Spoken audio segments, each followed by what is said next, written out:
الہاکم التکاثر، غافل رکھا تمہیں، ہلاک کر دیا تمہیں زیادہ مال جمع کرنے کی ہوس نے، حتی زرتم المقابر، یہاں تک کہ تم نے قبروں کا منہ دیکھا، یعنی مرتے دم تک مال مال مال مال، اینڈ کوئی نہیں ہے جب تک کہ قبر کی مٹی میں نہ جا کے مل جاؤ۔ کلا سوف تعلمون، ہاں ہاں تم جلد ہی جان جاؤ گے، ثم کلا سوف تعلمون، پھر تم سے کہتے ہیں ہاں ہاں ان قریب تمہیں معلوم ہو جائے گا، کلا لو تعلمون علم الیقین، ہاں تم یقینی طور پر جان جاؤ گے۔ یقین تو اسی وقت آنا جب چیز سامنے آ جائے گی۔ لترون الجحیم، تم دیکھ کر رہو گے دوزخ کی آگ کو، ثم لترونها عین الیقین، اس کے بعد تمہیں دوزخ کی جو آگ کو دیکھ کر اپنی آنکھوں سے یقین آ جائے گا، لیکن اس میں فائدہ کوئی نہیں ہونا۔ ثم لتسألن یومئذ عن النعیم، اس دن پھر تم سے اللہ تعالیٰ ہر اس نعمت کے بارے میں پوچھے گا جو اس نے دنیا میں تمہیں وہ نعمت دی تھی۔ آنکھ، کان، عقل، یہ ساری چیزیں دی تھی، ان کو یوٹیلائز کر کے اللہ کی اطاعت کیوں نہیں اختیار کی؟ ایک ایک نعمت کے بارے میں پوچھا جائے گا۔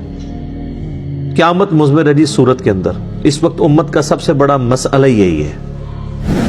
جو جامعہ ترمذی میں حدیث ہے کہ ہر امت کا کوئی نہ کوئی فتنہ ہے، اور میری امت کا فتنہ مال ہے۔ اور بخاری اور مسلم دونوں میں حدیث ہے، نبی علیہ السلام نے اپنی وفات سے 1 مہینہ پہلے شہدائے احد کے قبرستان میں جا کے ان کی قبروں کے اوپر جنازہ دوبارہ پڑھا۔ 8 سال کے بعد 3 ہجری میں غزوہ احد ہوا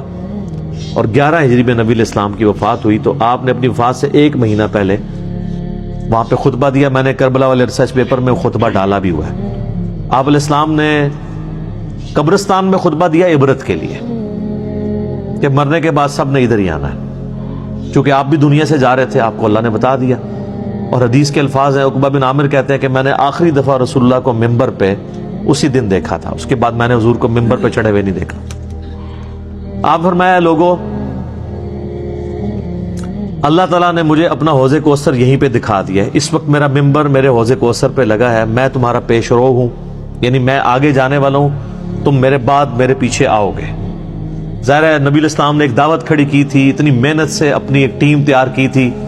اب دنیا تو ظاہر ہے ہر بندے نے چھوڑ کے جانا ہے، تو آپ کو یہ ٹینشن بھی تھی کہ میں جو پیچھے لوگ چھوڑ کے جا رہا ہوں ان کو آخری درجے تک وصیت کر جاؤں کہ میرے بعد تمہیں خطرہ کن کن چیزوں سے۔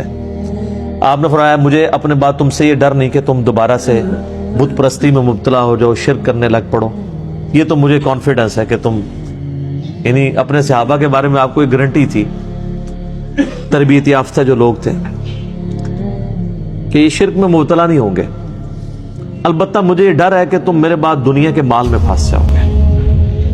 اور دنیا کے خزانے تمہارے لیے کھول دیے جائیں گے۔ نبی علیہ السلام نے تو اپنی وفات تک فقر ہی دیکھا تھا۔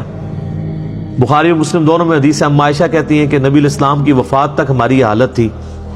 بعض اوقات 1 مہینہ، بعض اوقات 2، بعض اوقات 3 مہینے تک ہمارے گھر میں چولہا نہیں جلتا تھا، کوئی پکانے کے لیے چیز نہیں ہوتی تھی، 2 کالی چیزوں پہ گزارا ہوتا تھا، ایک کھجور اور دوسرا پانی، اور کھجوریں بھی کوئی ٹنو ٹن نہیں، 2 کھجوریں اور ایک میٹھا پانی کا پیالہ صبح کے وقت، اور 2 کھجوریں اور 1 پانی کا پیالہ میٹھا شام کے وقت، کیونکہ میٹھا پانی وہاں پہ ایشو تھا ریگستان میں۔ آج بھی آپ ذرا ریگستانی علاقوں میں چلے جائیں تو کتنے کلومیٹرز پیدل سفر کر کے، وہاں کی تو زندگی میں ایشو ہی یہی ہے کہ پانی بھر کے لانا ہے 8 کلومیٹر سے، اور آپ نے آٹا جو ہے چکی میں پیس کے بس روٹی پکانی، یہ ٹوٹل لوگوں کی زندگی ہے۔ یہ جو آپ یاشیاں جو نیٹ پہ یوٹیوب پہ بیٹھے رہتے ہیں اور فیس بک پہ، یہ تو وہاں کے مسئلے ہی نہیں ہیں، ٹھیک ہے، وہاں کے تو مسئلے ہی کچھ اور ہیں۔ تو اس زمانے میں نبی علیہ السلام کے مبارک زمانے میں اما عائشہ کہتی ہیں کہ یعنی آپ علیہ السلام اور آپ کے گھر والوں کا گزارا کالی چیزوں پہ ہوتا تھا۔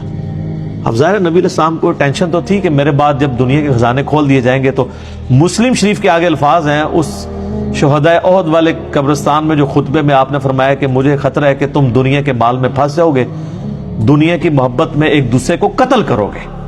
حتیٰ کہ تم بھی تباہ و برباد کر دیے جاؤ گے جس طرح تم سے اگلی امتیں برباد کر دی گئی۔ اور وہی ہوا ہے، آپ دیکھ لیں۔ اور بخاری اور مسلم دونوں میں ایک حدیث موجود ہے متفقن علیہ